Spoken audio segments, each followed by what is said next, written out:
भारत के chief justice B R. Gavai आज retire हो गए।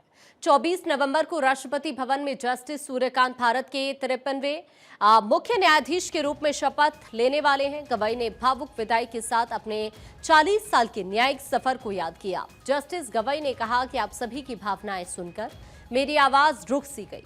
मैं जब इस अदालत कक्ष से आखिरी बार बाहर जाऊंगा तो इसी संतोष के साथ जाऊंगा कि मैंने देश के लिए जो कर सकता था वो किया है।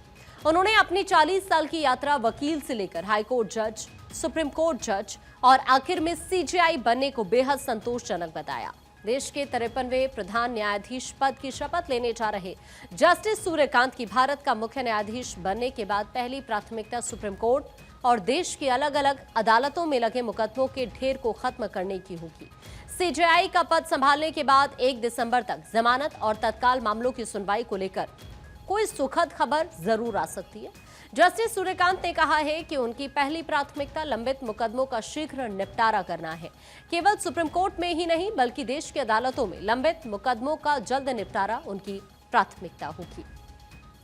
तो अगर आपको जस्टिस सूर्यकांत के बारे में बताएं, देखिए चाहे उनकी शिक्षा की बात हो, अगर देखिए ग्रेजुएशन की हम खास तौर पर बात करें तो सबसे युवा एडवोकेट जनरल है। हरियाणा कि अगर हम बात करें तो वहां से विशेष लगाव उनका है। सीनियर एडवोकेट 2001 में बनते हैं। उसके बाद जज पंजाब हरियाणा हाईकोर्ट 2004 में वो बने। उनके करियर के बारे में हम आपको दिखा रहे हैं। Chief justice Himachal Pradesh high court 2018 में वो बने।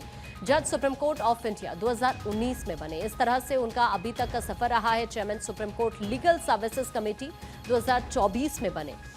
उनके करियर की जो शुरुआत हुई 1984 में हिसार की एक जिला अदालत से होती है। चंडीगढ़ में प्रैक्टिस की और 1984 में हिसार की जिला अदालत से उनकी शुरुआत हुई। उनके करियर की चंडीगढ़ में प्रैक्टिस करते वो नजर आए। 1985 में विशेषता संवैधानिक सेवा और सिविल मामले उनकी है और ये उनके बारे में आपको बता रहे हैं। कानूनी करियर की कब शुरुआत हुई वो स्क्रीन पर इस वक्त आप देख पा रहे हैं। शिक्षा की बात करते हैं। ग्रेजुएशन हिसार से 1981 में उन्होंने की। एलएलबी रोहतक से 1984 में। उनकी एजुकेशन के बारे में आपको दिखा रहे हैं। कुरुक्षेत्र यूनिवर्सिटी से एलएलएम 2011 में उन्होंने कंप्लीट की। तो इस तरह से उन्होंने शिक्षा ग्रहण की। कब उनका ये सफर शुरू हुआ ये कुछ ग्राफिक्स के जरिए हम आपको स्क्रीन पर दिखा रहे हैं।